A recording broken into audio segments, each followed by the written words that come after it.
saying that, I remember someone laughed at me.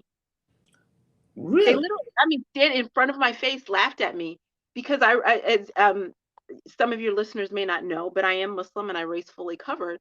And her statement was, "You'll never be able to go fast wearing all those clothes." Wow. Yeah. So that kind of lit it turned my flame from, bright red to blue. And the blue flame is hot. You are listening to the No Gimmicks, Just Sweat podcast with your host, Eric Logan. No Gimmicks, Just Sweat is dedicated to hearing the journeys and unique stories behind an athlete's training and what drives them. Get inspired to own your life and make the impossible possible. If you enjoy the show, please subscribe so that you never miss an episode. Also, please take a few seconds to rate the show and drop me a review. Now, let's get started with the show. Hello and welcome to a new episode of No Gimmicks, Just Sweat. And today we welcome Khadijah Diggs to the show. Khadijah, how are you doing today? Awesome, awesome. Happy Monday. Yes, happy Monday. Happy Monday. Thank you for coming on to the show. And I appreciate you having me. Thank you, thank you. All right, as with every show, we always start with a little warm up, by throwing out some icebreaker questions. You ready for I am ready. them? Or you say ready as you ever be? All right. Morning training or evening training? A little bit of both, but I prefer the evening. I do not like to get up early. See, it's just something about morning trains, though. All right. Well, how about this? Coffee or tea? Coffee, for sure, definitely coffee. And I have my own blend by Fen Coffee. It's called the Khadijah blend. Okay. Chocolate and hazelnut. Ooh, that sounds good.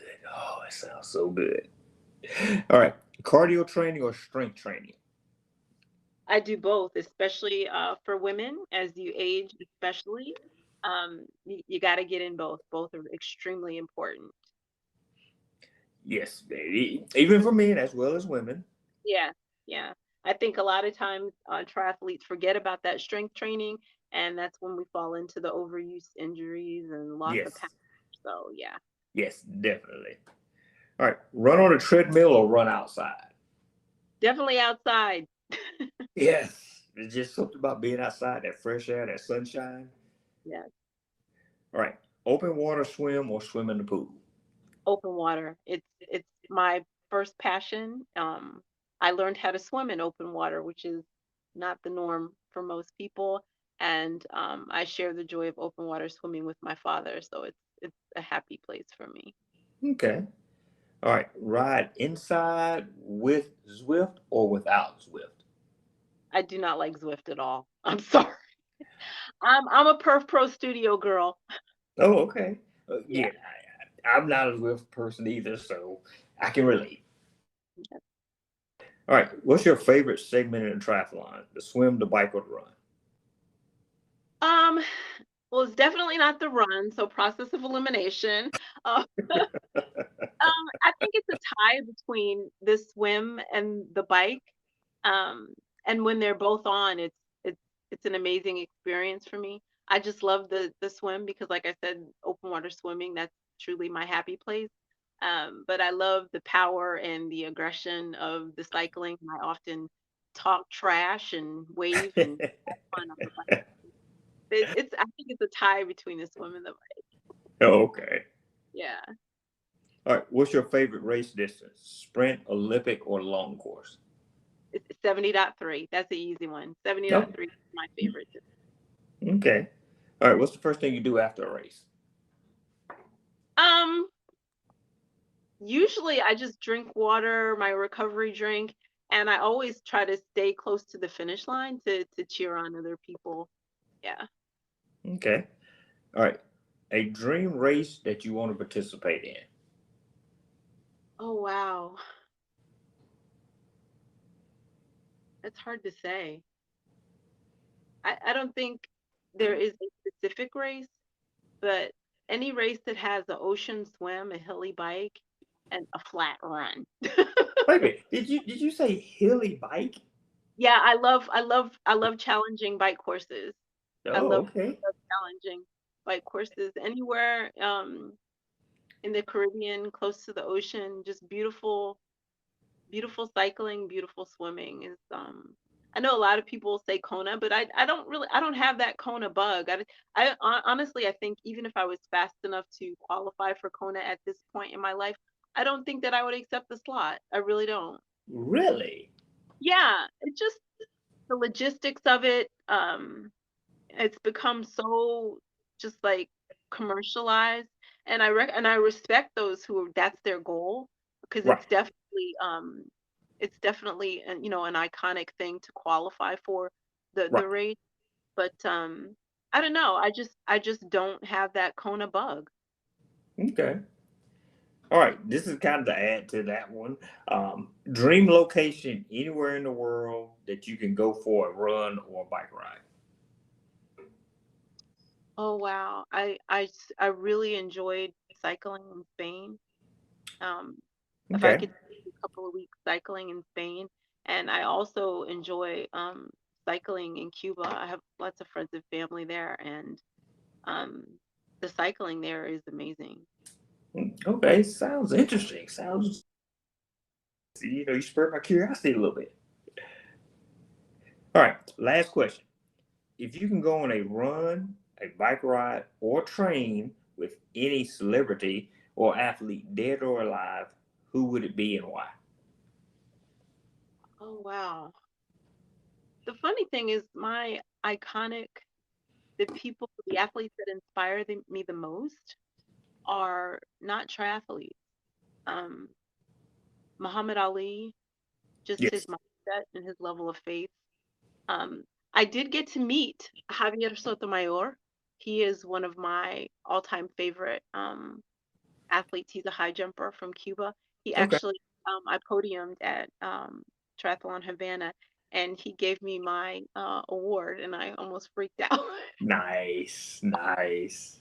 um, uh, Marie Quino, she's a 800-meter runner from Cuba. Okay. Her mindset of getting back to world class racing after being burned on 40% of her body, just the mindset and the grit that it took to get back to that. Um, I don't know if there are any triathletes that I would dream to train. I know that sounds funny as a triathlete, but um, athletes who were not triathletes are the ones who inspire me the most, and it's mostly because of their mindset and um, or their faith. No, there's nothing strange about that. I ask that question to everyone, and everybody comes from very different spectrums and stuff. So it's nothing weird. It's just like you were saying. It's Yeah. people who inspire you, people who you are attracted to, their mindset and the way they think and stuff. Yeah. All right, so let's talk about you. As I always, with every episode, we kind of go into the story of you. I've just bought the movie ticket. I'm sitting in the movie. I got my popcorn. What is Khadijah Diggs' origin story? How did you get to be the athlete that you are now? No. I did my first triathlon in Lake Lanier, Georgia. It Okay. was 2012, and I did it as part of an initiative for the sorority I belong to, Gamma Gamma Chi Sorority Incorporated, and it's an Islamic-based sorority. And I, I found out about sprint. I knew everybody knew about uh, Kona because it was on TV. It was the hello. Hello, you back? Yes, I Okay. don't know what happened. Did you get a phone call? No, maybe I did and I didn't see it. Okay. Yep. So what was the last thing you heard? So the last thing I heard was after you did your first triathlon, your sorority, and I think Okay. yeah, let's start from there. Okay. So I did my first triathlon as part of an initiative for the sorority I belong to, Yeah. which is Gamma Gamma Chi Sorority Incorporated. Okay. Um, I I had heard of triathlon, but the only thing I had heard of was um, Kona. So once a year on NBC or whatever a sports network it was, you'd see the people suffering through this long race. I didn't know that there was anything shorter than that. I thought you went from 0 to 140.6 and that was it. So Right. when I found out there were shorter ones, I was like, "Oh, this would be great and something different to do to kickstart the initiative." So I signed up for the Iron Girl Triathlon. I wasn't like unlike most people, I wasn't afraid of the swim because I already was into open water swimming, more survival mode versus speed. And I ran the 400 and the 800 in college, so I figured, oh, the run would be easy. That was a lie. I came in, I think it was second or third to last, and that wasn't my age group. That was out of everyone. Okay. But I had an absolute ball, and I signed up for, I think, 4 or 5 more in that first year. So I Oh, did a okay. bunch of sprint triathlons, a Georgia multi-sports, try the parks. And I think I've done just about every single one of those. I enjoy doing the local races because you get to see a lot of, the people that you know and train with. Yes. And somewhere during my second year, I met the man who is my mentor now, Coach Alonga Thandaway. Um, and I started training with the Metro Atlanta Cycling Club. And somewhere along the line, I decided that, I wanted to try to make the US team. And that was after I did my first 70.3, which is Augusta. It's a popular first time 70.3 for athletes in this area. And I remember in saying that, I was talking to Coach Alonga and saying that, I remember someone laughed at me. They Really? literally, I mean, did in front of my face, laughed at me because as some of your listeners may not know, but I am Muslim and I race fully covered. And her statement was, "You'll never be able to go fast wearing all those clothes." Wow. Yeah. So that kind of lit it turned my flame from bright red to blue, and the blue flame is hot. Yes. Yes. And that the next 2 years, that was my sole focus. The first time that I went to long course nationals, I did not make the team, but I was proud of myself because um, I went out. I went out full steam. I literally, it's the only race that I've ever DNF'd. I passed out at mile 6. Oh, wow. I went out going for it. Um, Okay. I subsequently found out during that year the reason that I passed out was I am a borderline diabetic and my blood sugar was totally back. I had dropped my nutrition on the bike. I started drinking what was on the course, and I got really sick. So I worked Mm. on my nutrition, and my sole focus for the following year was to make the U.S. team, and I did. Uh, Good. Good. and it was at first, it was, of course, when you set a big goal, of course, it's overwhelming, but it didn't become completely overwhelming till someone noted that no other Black woman had done it, and they had never seen a Muslim woman do it. So there was that added pressure. Um, but I think in a way, I work well under pressure, but I think that added pressure really helped me and drove me. So I was kind of grateful for it.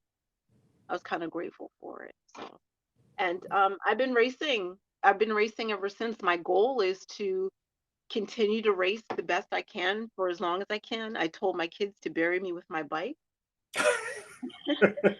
and because if there's heaven, there's a try, right? Um, but also part of my goal now is to bring as many other women along the journey with me because it's more than just about sport. The confidence that I've gained in being able to do what I'm doing, the opportunity to literally, I've traveled all over the world racing, uh, as far as Dubai, as far as South Africa, all over South America, all over the United States. I actually put a map in my van, tacking off all the places I've had an opportunity to race. So I run a foundation called Diversity Infusion Syndicate, and each year I mentor 3 women, and it's not just mentoring, it's a full coaching experience. They have a run coach, a cycling coach. Um, they get some swim expertise from Coach Alonga. And recently, a friend of mine from Cuba has joined, Michel Gonzalez. He's a professional triathlete in assisting as well. And they get a full coaching experience. We just completed our camp last week where we took them for a 3-day experience in Charlotte, North Carolina. And our newest sponsor, the Exposed Vegan. Uh, but the theme of the camp was eat like you give a damn. So we focused on fueling ourselves on a daily basis, as well as our race and key workout fueling. I am an F2C athlete, so those are the products that we used, and we focused on how to properly fuel for the different distances. Um, so it's a great year-long experience, and we culminated by all of the athletes racing together at a multi-sport event. And this year it'll be Tougaloo. I'll have 2 athletes doing the sprint and 1 doing the Olympic distance. And the young lady doing the Olympic distance, her A race will be Ironman North Carolina 70.3. She'll be doing her first 70.3. So that's kind of my story. It's still in progress. Yes, everybody's story is still in progress. There's still Yes, chapters to be written. yes, yeah. As long as you're this side of the earth. Yes, definitely. Yeah, Oh, yes, yes. yeah. Lord, yes. So let's go back a little bit. All right, Hmm. on your experience with Team USA. Hmm. Um, and you said you had that added pressure of being, if I'm correct, the first Black and the first Muslim woman. Well, and I like to correct that with saying hijabi. There are some Is- Muslim women who choose not to cover, but the oh, first Muslim woman to, I don't know by faith, I don't ask people what their religion is, right, right. but I was definitely the first hijabi because the controversy over my kit, oh my gosh. But and that's what I wanted to kind of talk about. What was your experience being on Team USA, and following your religion and maintaining that? Um, it definitely has not been easy. Um, and I'm not going to say always been easy because it's it's been a controversy, and I'm not going to say controversy since day one. It didn't become a controversy till I won a race. Oh, okay. The Okay. first race where I was ever top step on the podium was um, it was a Georgia multi-sport event. It was the Try to Beat Cancer, Okay. which was actually ironic because my national philanthropy is all cancer awareness. It was actually fitting. Um, but the young lady who got, I believe it was second place on the podium with me. Really? Yeah. And I didn't know that at the time. I just thought, well, maybe she missed the award ceremony. And when I mentioned it to another athlete, she kind of quietly told me what had happened. Wow. Wow. I had an incident at a 70.3 where the race official wanted to pull me off the line. They did not want to allow me to race in a full coverage swimsuit after I had received quote unquote permission. And remind you, every race I had to receive permission to race fully covered if it wasn't wetsuit legal. How demeaning is that? It's I, one of those things I had where, to alert them that I was coming and receive permission. so you have to do that in every race pretty much. Now I don't have to do that anymore. Okay. But the thing that bothers me is um I think now because a lot of people know me, it's a non-issue, but I often wonder, and there aren't that many Muslim women. Can you still hear me? Yes, I can hear you. Racing, how much of it is the fact that a lot of people already know me, and how much of it is um, awareness on the side of the officials? Right. So just for example, I had an incident once again at Ironman Augusta. I was using it as a training race, and this was a year ago, 2 years. It was just before the pandemic. Okay. I don't know whether this person was a volunteer or an official. Mind you, I was in a Team USA kit at this point. I was racing in the Team USA kit. I was training for WTS, a World Triathlon race. So I had on my Team USA kit just to get a feel for it. The gentleman didn't just say something to me. He grabbed me by the arm and said, "Hey, you can't race in that." It was What? a non-wetsuit swim, but of course I was fully covered. And Right. fortunately, Mike Ragsdale, I won't forget it either. He was the announcer and he knew me from several other races. He said, "Wait a minute, that's Khadijah. She races WTS. Her kit is ITU legal." So he let me go. But what if he didn't know me?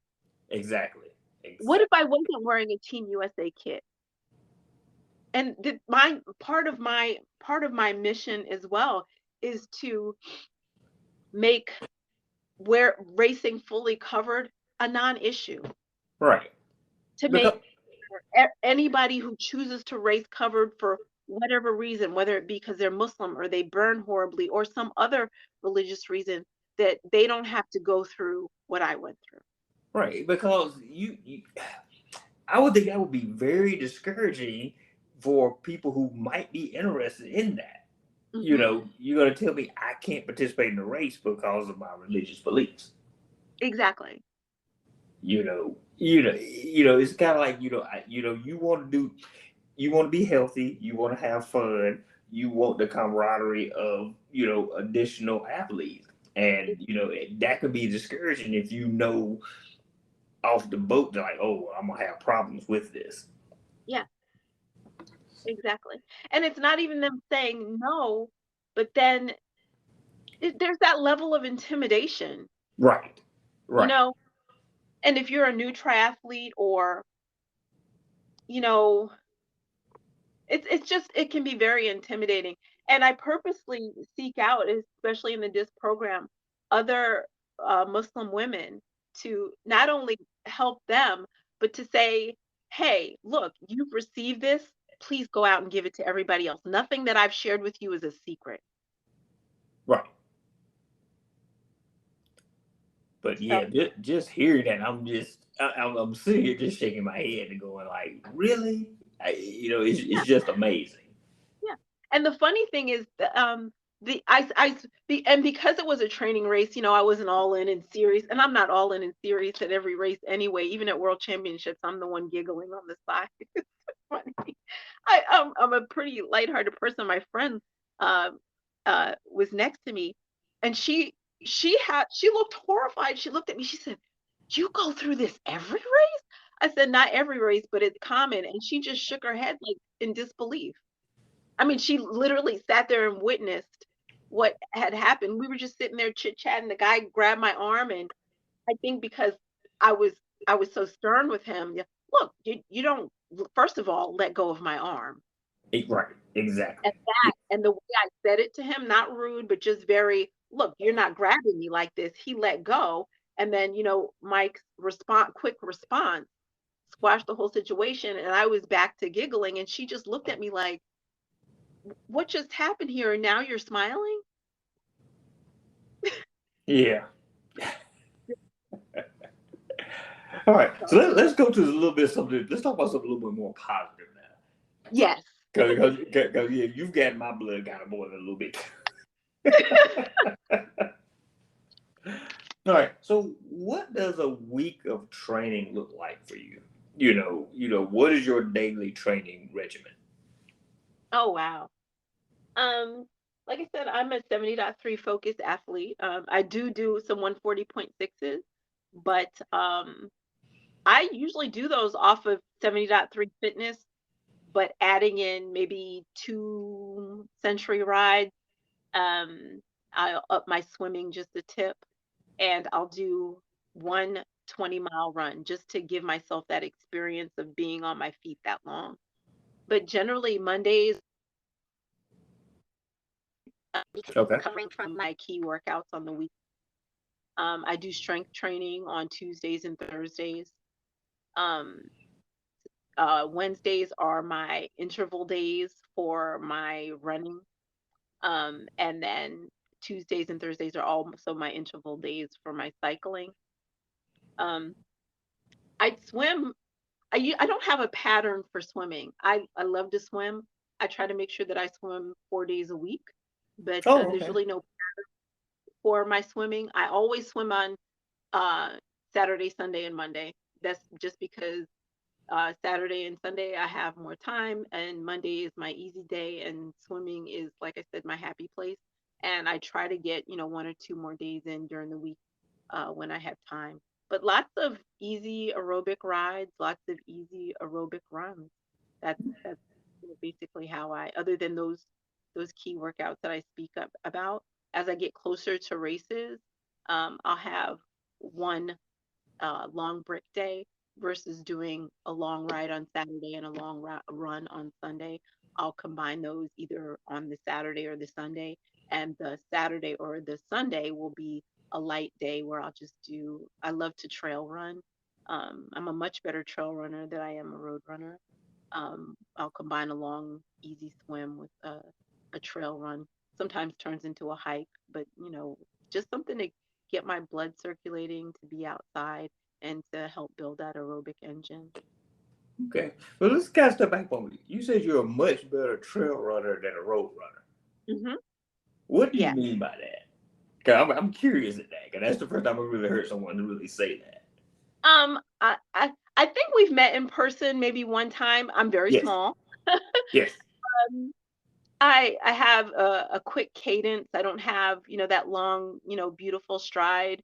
Um, this just the agility of, running through trails, especially technical trails. I'm really good at that. And I kind of lose myself in the agility versus focusing on the miles. So I Okay. think mentally, and just because of my size and, the type of runner that I am, um, I always, very few people can run close to the same pace on the trails that they can on the road. And I can do that, which is, Really? yeah, yeah, Okay. I yeah, know with me when I trail race, I have to slow down my pace some yeah. because I'm more focused on the terrain to make sure, like, okay, make sure I don't hit a root or a rock and bust my tail. Yeah, and I'm not that fast on the road anyway, so that's, I mean, that's not like super amazing, but yeah, it's if I do an open 5K, I'm running like maybe 24, 25 minutes, but I Okay. can do a trail 5K in probably 26, 27 minutes. Okay. Yeah, that's balanced. Yeah, that's pretty balanced. Yeah. Yeah. Yeah. So, do you, in regards to training, are you self-trained, self-coach, or do you have or have you used a trainer in the past? I've never had a triathlon specific coach. But Yulene Josiah Tanner has been my run coach.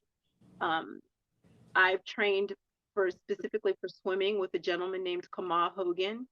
Um, and as I mentioned before, I cycle train with the Metro Atlanta Cycling Club. And Coach Alonga Thandaway is my mentor. And I've also trained with a gentleman who lives in Columbus, Georgia. He's a mentor of mine as well, a mentor of mine as an athlete and as a coach, Alfonso Ahuja. He's the coach of Team Strive. Just a great person, a host of experience. He's a level 2 triathlon coach. And he helped me with the first camp for DISC. And he's actually on the board for diversity infusion as well. Okay. Okay. Yeah. All right. So you mentioned that you were diabetic. Mhm. So how did that affect your fueling? I can't use products that are corn based, so because it has a high glycemic index, and a lot of the products do. If you look at even some of the higher quality products, you'll literally just see corn, or you see maize, Right. um, and anything that is a simple sugar. Ones will say they use pure cane sugar. I'll be in the hospital. I can't use those. Okay. So that's why I use F2C. Okay. Yeah, it's a great. I think F2C, you can scratch. Those are probably the only. No, not even scratch. Yeah, I was Those. gonna say I used to use Scratch back in the day. I don't think you could use Scratch. Yeah, yeah. But you can.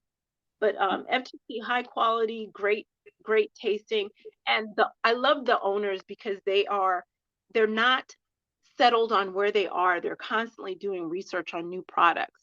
Okay. We we talk about the different products and how they should be used as a team on a weekly basis. We have a team meeting called Bits and Bites where we talk about the different products. And as they uh, get ready to launch new products. As athletes, we test them out and they listen to the feedback that we give them. Even as much as there was one product, we're like, yo, this makes our fingers yellow, so that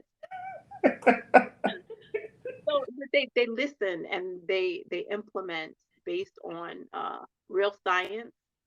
We call Greg the mad scientist, and real feedback from athletes from all different levels, from beginners to elite amateurs, athletes racing on Team USA, to professional athletes, and they have athletes all over the world. And literally, when we have our meetings, it's like the United Nations, and it's exciting to be a part of a team like that. I even talk about the fact that they began to sponsor me at a time when sponsoring, a Black Hispanic Muslim woman was probably not the best career move, but they saw in me something that I probably didn't even see in myself, and I appreciate them for that. They were the team that made sure I got my first real triathlon kit through them. They made sure that I got a kit that was comfortable. It was a real kit, not Jimmy rigged with sleeves Right. to Right. to meet my religious beliefs. They wanted me to have a real kit like everyone else, and I'm grateful to them for that.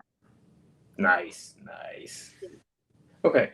As an athlete, finding balance is something that we all struggle with.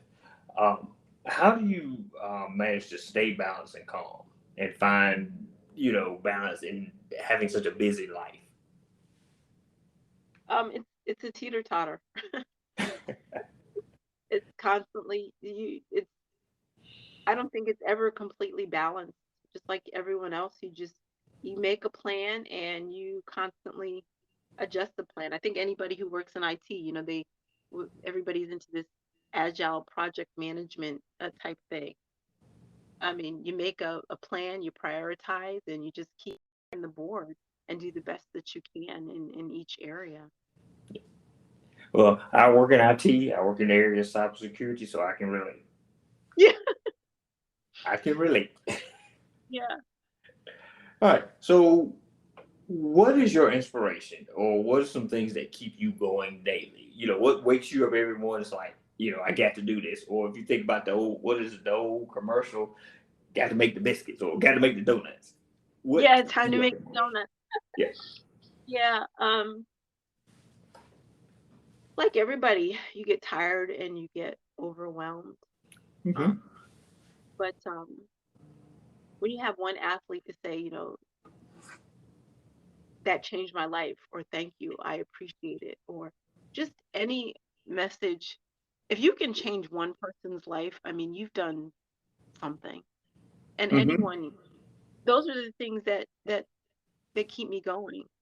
And sometimes even just looking back on the person that I was, even not that I was a bad person before I started triathlon, but just where I am now as a human being, versus where I was before. That's what keeps me going. I know every day is not going to be glorious. I know every training session is not going to be glorious. And you're probably going to have more meh or bad races than great races. But when you think about those races that just made you sigh, it's worth it. It's worth it. Yes. Yes. All right. So this is kind of a two-part question here. First part: what is your proudest moment as a triathlete? And then the second part: what is your worst moment or the biggest mistake you've made as a triathlete? Um, And somebody just asked me this question, and they thought it was strange that I would say this. Um, I think every proudest moment sometimes is overlapped by another proudest moment.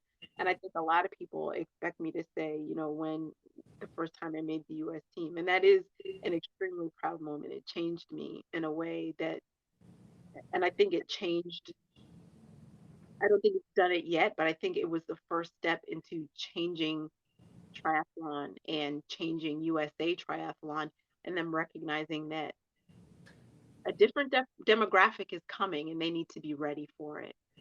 Um, but I think my proudest moment, just personally, was my last Ironman in Florida.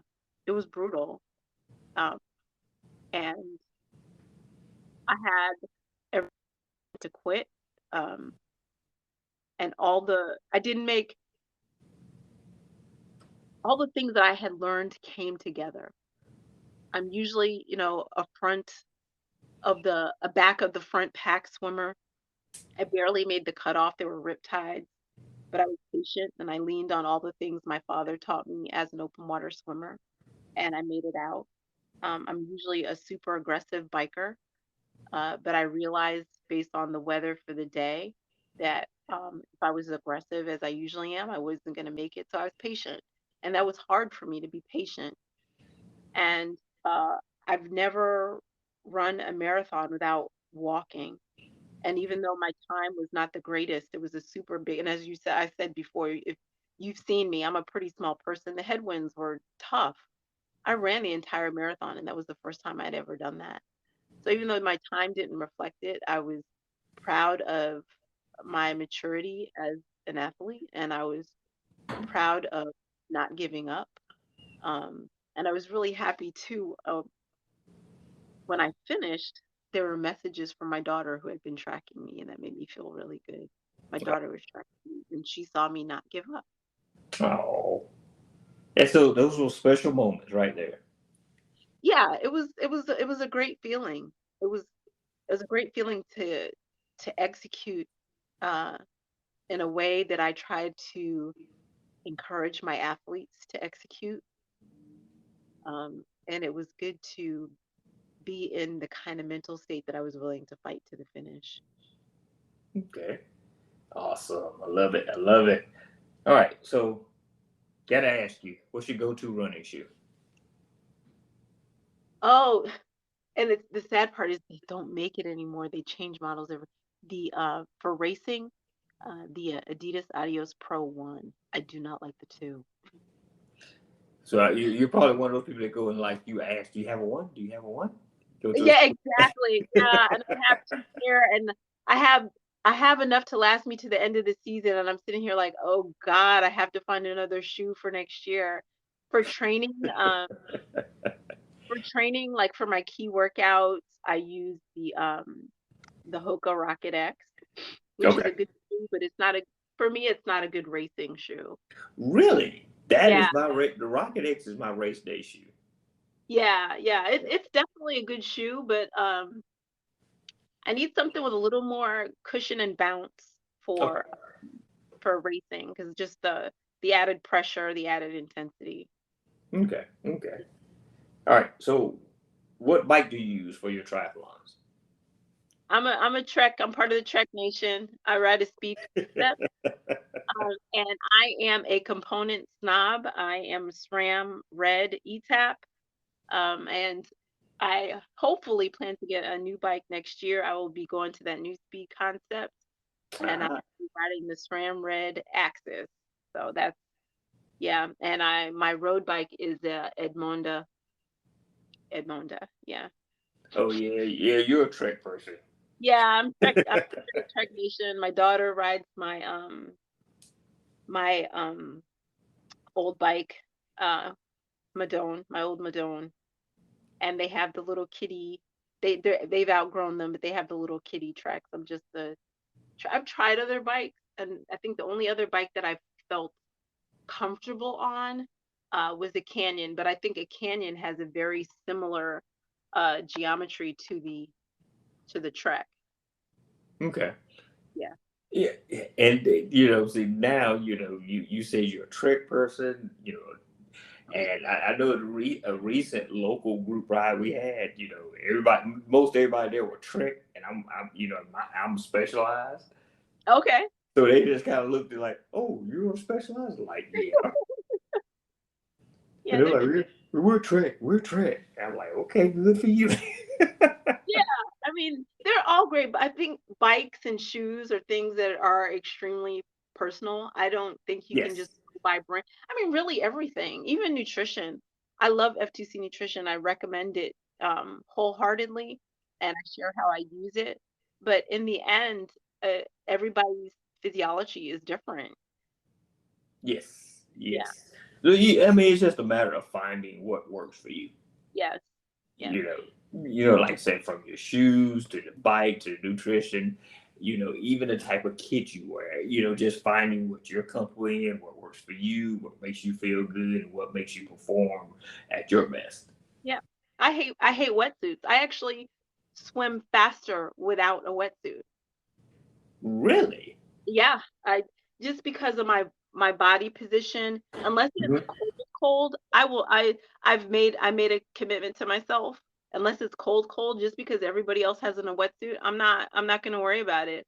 There was less current this year than there was last year at Chattanooga, and I swam, I think it is 4 or 5 seconds per 100 faster. Oh, okay. Yeah, Okay.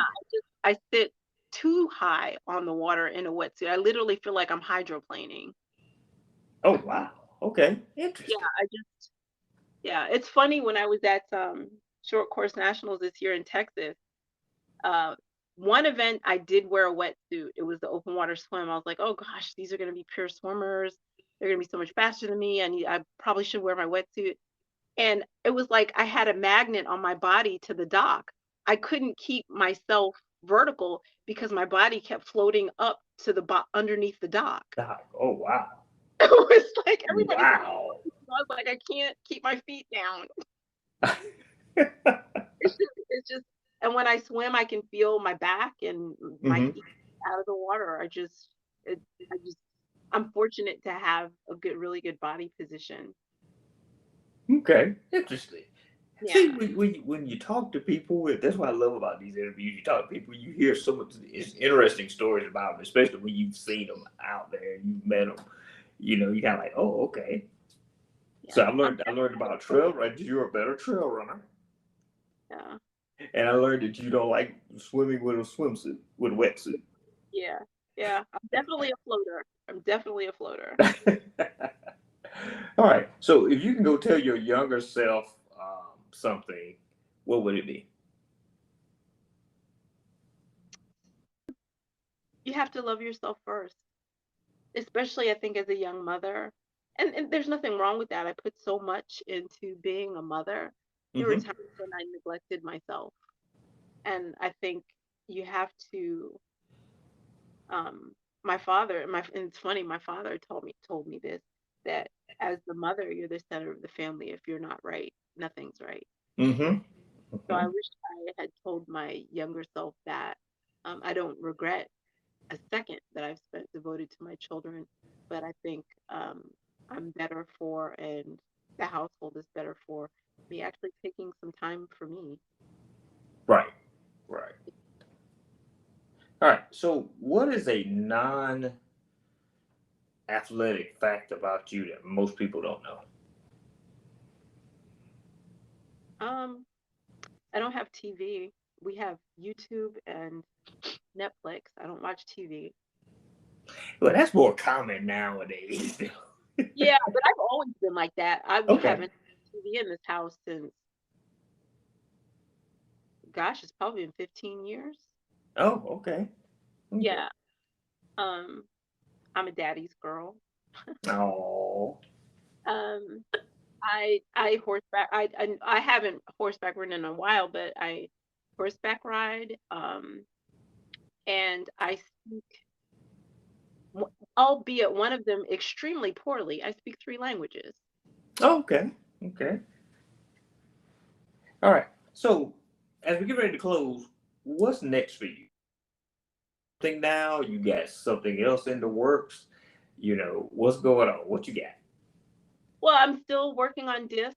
I'm trying to get disc on solid ground. Um, I intend to continue. Um, I have one of my athletes races this coming weekend in Callaway Gardens. This will be her first open water triathlon. Oh, Um, that's a good one. yeah, This is normally a race I would participate in, but I won't be able to do it this year. okay. And I kind of miss because I love that bike course. So, but yeah. Okay. I have another athlete racing in Miami at the end of the month, um, and another athlete racing in Williamsburg, Virginia, coming up soon. I'll be racing in Oregon um, in July. Then I have Ironman Alaska. I've never raced in Alaska. I have been to Anchorage, but only been in the hangar when I worked for Delta. Okay. So I'll be racing there, and then I have North Carolina, and then I'll be doing Florida again at the end of the year. And we have the team event at Tougaloo um, at the end of the year. And a dear friend of mine, the gentleman who helps me with disc, Micho Gonzalez, he um, he will be he was racing under his Cuban pro card. He Mm-hmm. now here in the United States, and he'll be racing for his U.S. card at Ironman Augusta, and you will be hearing me yell in English and Spanish and screaming my head to cheer him on. He's an amazing athlete. He was first out of the water in Cozumel several times, um, racing under his Cuban pro card. So him getting his pro card is, I'm not going to say a sure bet because nothing's a sure bet, but Right. yeah, I don't see him missing it. He's an amazing athlete, amazing human. So. Okay. All right, Khadijah, thank you for coming on the show. And if people wanted to get in contact with you or to find out more about this, how can they do so? So I have a website. It's KhadijahTriathlete.com. That's KhadijAh triathlete.com. And from there you can get to my Instagram site, my Facebook page. I don't tweet very much, but I do tweet every now and then. And my YouTube channel. A lot of people ask about my favorite music, so I keep my playlist up to date there. Okay. I had to check that playlist out and see what you listen. Okay. Actually, I updated today, so give me a few minutes. I have some new updates. I've got some Kendrick Lamar stuff I like now. Oh, okay. Awesome. Yeah. Again, thank you for coming on the show. I really appreciate the time you spent with me today. And thank you so much for having me. I appreciate it. Oh, you're welcome. Hey, you have a wonderful day today. You as well. All right. Bye.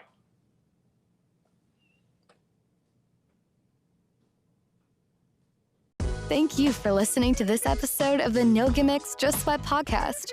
We really appreciate everyone who tunes in each week. If you enjoyed today's show, please support us by subscribing, rating, and reviewing the show wherever you listen to podcasts. And remember to tell your friends about the No Gimmicks, Just Sweat podcast, so we can continue to have awesome conversations with everyday athletes just like you. Until next time, have an amazing week.